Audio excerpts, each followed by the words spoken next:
কিন্তু মাসির বাড়ি, কে মাসি? মাসির বাড়ি বা কী? আমরা যে মাসির বাড়ির কথা জানি, গুন্ডিচা মাসি, এগুলো হচ্ছে সব তাত্ত্বিক বিষয়, মানে তথ্যের বিষয়। কিন্তু তাত্ত্বিক বিষয় আমাদের অন্য কথা বলে। তাত্ত্বিক বিষয় হচ্ছে ভেতরকার, মানে ইন্টারনাল মিনিং, যাকে আমরা ইংলিশে বলি ইন্টারনাল মিনিং, সেটা অন্য। সেটা আজকে আমরা জেনে নিই যে আসলে ভগবান কোথায় যান।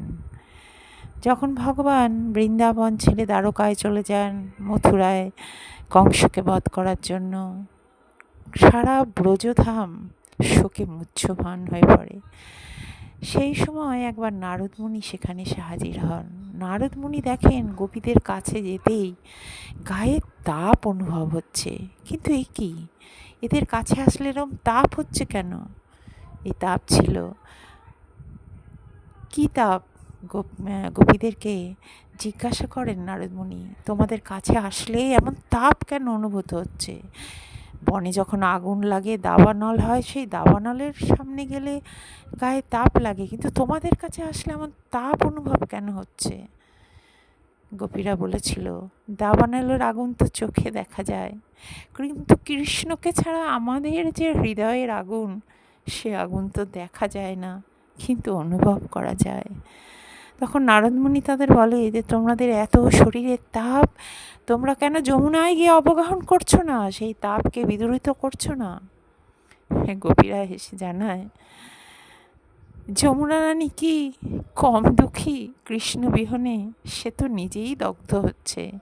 যে নিজেই তাপে দগ্ধ হচ্ছে, তার কাছে গিয়ে আর কি তাপ দূর করব? গোপীদের এই দুঃখ কষ্ট দেখে নারদমুনি ভগবানকে জানান যে প্রভু, এদের এত কষ্ট এ তো চোখে দেখা যায় না, তুমি কিছু ব্যবস্থা করো। ভগবান সেই বছর কুরুক্ষেত্রে স্নানের যোগ পড়ে না এক একবার এক এক জায়গায়, সেইবার কুরুক্ষেত্রে চন্দ্রগ্রহণে স্নানের যোগ পড়েছিল। কুরুক্ষেত্রে সমস্ত ভারতবর্ষের যত রাজা প্রজা মন্ত্রী মাহাত্মা পুণ্যাত্মা রাজর্ষি মহর্ষি দেবর্ষি সবাই হাজির। নন্দ বাবার মা যশোদাও গিয়েছিলেন সেই কুরুক্ষেত্রে স্নানে। একবার তাদের প্রাণের গোপালকে চোখের দেখা দেখার জন্য কৃষ্ণ এসেছিলেন কুরুক্ষেত্রে সেই স্নান যোগে। রাধারানী আর গোপীরাও গিয়েছিলেন। কৃষ্ণ অপেক্ষা করছেন কখন এক ঝলক রাধারানীকে দেখতে পাবেন। রাধারানীও উকি ঝুঁকি দিচ্ছেন কখন তার কৃষ্ণকে দেখতে পাবে। হঠাৎ এক সময় রাধারানীর চোখ পড়ে কৃষ্ণের দিকেই। চোখ পড়তেই সে হন হন করে বেরিয়ে যেতে থাকে। গোপীরা বলে, রাধে তুই বেরিয়ে যাচ্ছিস কেন, কৃষ্ণকে দর্শন করবি না? রাধারানী জানায়, বনে যখন আগুন লাগে সে আগুন কেউ নেভাতে পারে না, একমাত্র বরিশানই পারে সেই আগুন নেভাতে। আমাদের মনের যে আগুন, কৃষ্ণ দর্শন ছাড়া তো সে আগুন নিবারিত হবে না। কিন্তু এ কোন কৃষ্ণ? এ তো আমার কৃষ্ণ নয়, এ তো পরপুরুষ। আমার কৃষ্ণ তো এরকম নয়। আমার কৃষ্ণের গলায় বনমালা, হাতে বাঁশি, মাথায় ময়ূরপুচ্ছ, কিন্তু এ কৃষ্ণ তো ঐশ্বর্যের প্রতীক। তার গায়ে রাজবস্ত্র, মাথায় রাজ মুকুট, এ তো আমার কৃষ্ণ নয়। একে দর্শন করলে আমার মনের অগ্নি নিবারিত হবে না, নির্বাপিত হবে না। ফিরে যাই চল।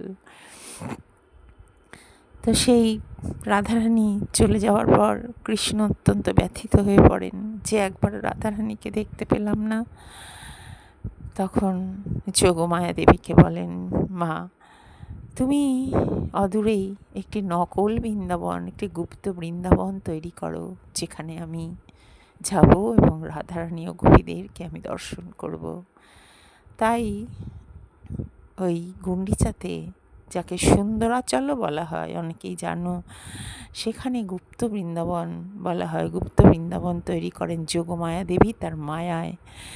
সেই গুপ্ত বৃন্দাবনে যাওয়ার জন্য গোবিন্দ তার মহিষীদের জানান যে আমি 15 দিনের জন্য, স্নানযাত্রার পর 15টা দিন মন্দির বন্ধ থাকে, অনবসরকাল বলে। অনেকে বলেন জগন্নাথের জ্বর আসে, ভগবানের কি কখনো জ্বর হয় গো? আমাদের দেহ রক্ত মাংস হাড় দিয়ে তৈরি, আমাদের দেহে তাপ হয়, জ্বর হয়। ভগবানের দেহ তো আর রক্ত মাংস দিয়ে তৈরি নয়, তার দেহ তৈরি সচ্চিত আনন্দ দিয়ে। সৎ মানে সদা, যা ছিল, যা আছে, যা থাকবে, আনন্দময় বিগ্রহ, তার কি কখনো জ্বর হয়? কিন্তু এই 15 দিন তিনি মহিষীদের জানান তিনি বৃন্দাবনে যাবেন। মহিষীরা তো কিছুতেই রাজি হয় না, কারণ তারা জানে তাদের প্রভু বৃন্দাবনের প্রতি কত আকর্ষণ, সেখানে রাধারানী আর গোপীদেরকে পেয়ে যদি আমাদের ভুলে যান, তারা কিছুতেই রাজি হয় না। ভগবান বলেন, তবে বেশ, আমি 7 দিন আর 2 দিন, 9 দিনের জন্য যাব, এটা আমাকে তোমাদের যেতে দিতেই হবে। তখন মহিষীরা তাদের আলোচনায় সিদ্ধান্ত নেয় যে বেশ যাবে, কিন্তু একা যেতে দেব না, সঙ্গে দাদা বলরাম যাবে। সে কথা জানাতেই কৃষ্ণ এক কথায় রাজি হয়ে যায়, বেশ দাদা যাক। কিন্তু মহিষীরা ভাবে দাদাকে পাঠালে কোনো কাজ হবে না, কারণ দাদা হচ্ছে অত্যন্ত সাদাসিধে সরল, শিবের মতো সরল। তা শিব কেমন সরল তার একটি দৃষ্টান্ত দেবার জন্য একটি কাহিনী বলতে হয়। শিব এতই সরল আর এতই সাদাসিধে। একবার পার্বতী শিবকে বলে যে তুমি তো কোনো কাজই করো না, সারাদিন ছাই ভস্য মেখে বসে থাকো, তা আমি যে তোমাকে যাব বাপের বাড়িতে, বান্ধবীরা জিজ্ঞাসা করবে তোর বর কী করে, আমি কি বলবো, তুমি কিছু একটা কাজ তো করো। তখন শিব জানায়, কী কাজ করব আমি? বলছে চাষ করো অন্তত। শিব জানায়, চাষ করব, আমার তো একটা বলদ আছে, দুটো না হলে তো চাষ হয় না। তখন পার্বতী বলে, তুমি এক কাজ করো, তুমি বৃন্দাবনে যাও, সেখানে অনেক জমি, সেখানে গোবিন্দকে গিয়ে বলো কিছু চাষের জমি দিতে আর একটা বলদ দিতে, তাহলেই তো তুমি চাষ করতে পারো। কথা মতন শিব গিয়ে হাজির হয় বৃন্দাবনে। গোবিন্দকে জানাতেই গোবিন্দ মৃদু এসে বলে, বেশ তো, সে আর এমন কি কথা, তা কী ফসল ফলাবে? পার্বতী শিবকে শিখিয়ে দিয়েছে যে ফসল ফলানোর পর গোবিন্দকে বলবে, আমি এমনি এমনি তো তোমার জমি নেবো না, ফসলের উপর অংশটা আমি নেব, তলার অংশটা তুমি নেবে। গোবিন্দ ভগবান অন্তর্যামী, তিনি একটু মৃদু হেসে বলেন, বেশ তাই হবে। তা কী ফসল ফলাবে? যার এইভাবে ভাগ করবে তুমি? জানায়, গোবিন্দ বলে, বেশ, তুমি উপরের অংশটা নেবে বলছো, তলার অংশটা আমায় দেবে, তো আলু চাষ করো। এবার ভোলে বাবা তো, সে তো ভোলে বাবাই, সে তো সরল, সে কিছুই বুঝিল না গোবিন্দের খেলা। গোবিন্দকে সে বলেছে উপরের অংশটা আমি নেব, তলার অংশটা তুমি নেবে। আর গোবিন্দ বুদ্ধি দিল, তুমি আলু চাষ করো। এবার আলু তো হয় মাটির তলার দিকে, তলার অংশ, তো সেক্ষেত্রে তাহলে গোবিন্দকে তলার অংশটা দিয়ে ওপরের আলু গাছের ওপর অংশটা শিব নিয়ে বাড়ি চলে যায়, তলার অংশ আলুগুলো গোবিন্দকে দিয়ে দেয়। পার্বতী বলে, এ কি, এ তুমি কি করেছো? তোমার মাথায় তো দেখছি কিছুই নেই, তুমি আবার যাও, আবার গিয়ে চাষ করো, এবার অন্য ফসল করো। আবার গোবিন্দের কাছে যায় শিব, গিয়ে আবার জানায়। তো গোবিন্দ শিবকে বলেন যে বেশ, এবারে গম চাষ করো, আগের বার তোমার লস হয়েছে ওপরের অংশ নিয়ে, এবার তলার অংশ নেবে, আমি ওপরের অংশ নেব।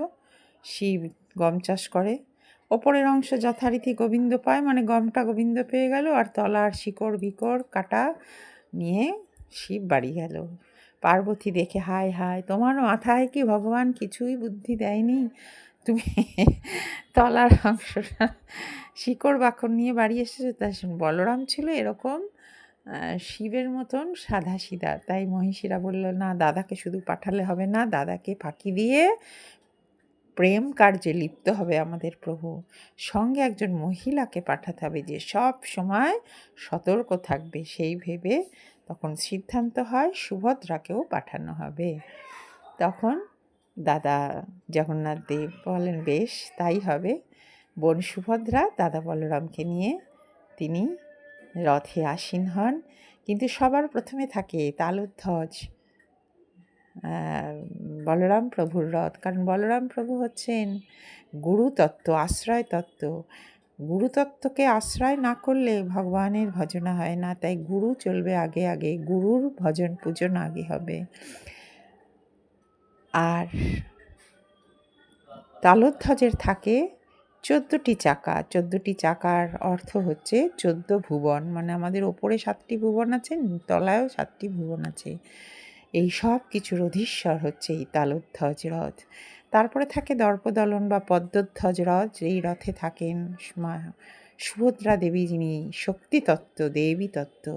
এই রথে থাকে 12টি চাকা, যা 12টি দিককে নির্দেশ করে।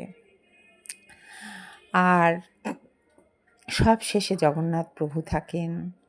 তিনি তো জগতের নাথ। তিনি তার বিস্ফারিত বড় বড় চাকার মতো চোখ দিয়ে সমস্ত জগৎকে প্রেমের ধারায় সিক্ত করে দেবেন। ভক্তরা যেমন তাদের প্রেমের বর্ষণে ভগবানকে সিক্ত করেন, ভগবানও তার কৃপার বর্ষণে তার আখির থেকে কৃপার বর্ষণ করে সমস্ত ভক্তকুলকে তিনি সেদিন সিঞ্চিত করেন। জগন্নাথ প্রভুর রথের নাম হচ্ছে নন্দী ঘোষ, এবং এই রথে থাকে 16টি চাকা, যা 16টি দেহতত্ত্বের পরিচয়। তাই এই জগন্নাথ, বলরাম, সুভদ্রা মা কাল ফিরে এলেন। আর কালকে সত্যিই না, মানে রথে যখন ফিরে এলাম, তখন ওখানে উপস্থিত ছিলাম, তখন আমি হরিনাম করছিলাম হরিসভায়। মানে এগুলো ভগবানের কাছ থেকে আমি মনে করি আমার এক বিশাল প্রাপ্তি, বিশাল প্রাপ্তি। মানে ভগবানের করুণা কতটা আর কৃপা কতটা হলে এই পরিস্থিতিটা, মানে এই সিচুয়েশনটা পাওয়া যায়। প্রভু ফিরছেন, আমি তখন মাইকে, আমি তখন হরিনাম করছি, জগন্নাথ প্রভুর গান গাইছি, আর প্রভু ফিরছেন, উল্লাস, চিৎকার, জয় জগন্নাথ চিৎকারের মধ্যে দিয়ে প্রভু ফিরছেন। তো সেই তারপর প্রভুকে দর্শন করলাম, রথ একটু টানলাম, তারপরে জগন্নাথ প্রভু বলরাম সুভদ্রাকে রথ থেকে আবার আসনে স্থাপন করা হলো। কিন্তু সত্যি কালকে বলছি, সারা বছরের যে জগন্নাথ বলরাম সুভদ্রাকে আসনে বসা, আসনে আসীন যে প্রভুকে দেখি, কালকের প্রভুর মধ্যে কিন্তু একটু পার্থক্য ছিল। কেমন যেন একটু মানে উস্কো খুস্কো, একটু চঞ্চল, একটু আনমনা, একটু অন্যমনস্ক, এরকম একটা ভাব কালকে একটু অন্যরকমভাবে যেন মনে হচ্ছিল প্রভুকে। 7 দিনে প্রভু কত লীলা তিনি বৃন্দাবনে করে ফিরেছেন। মনেও তার অগাধ আনন্দ, কারণ বৃন্দাবনের ভগবানের যে আনন্দ, সেই আনন্দ তো আর কোথাও নেই। তবে তথ্য আমাদের বলছে ব্রজবাসীরা ভগবানের বিহনে যে কীভাবে তারা শোকে আকুল হয়েছিল, সেটা আমরা দেখেছি, আমরা জেনেছি, আর কি দেখিনি, আমরা শুনেছি, আমরা গ্রন্থে পড়েছি। কিন্তু ভগবান যাকে ভালোবাসেন, ভগবান যাকে একবার ধরেন, আর যে ভক্ত ভগবানকে একবার ধরেন, ভগবান কি তাকে কোনো দিন ছেড়ে চলে যেতে পারেন? তাই ব্রজবাসীদেরকেও, রাধারানীকেও ভগবান আসলে কোনো দিনই ছেড়ে যাননি। এগুলো ছিল বাইরের কথা। ভগবান গোপীদের কাছেই ছিল, ভগবান রাধারানীর কাছেই ছিলেন। এটা হচ্ছে তাত্ত্বিক ব্যাখ্যা, তত্ত্বের কথা। তো আমরা জগন্নাথ বলরাম প্রভুর ফিরে আসার কাহিনী শুনলাম। হরে কৃষ্ণ, জয় রাধে।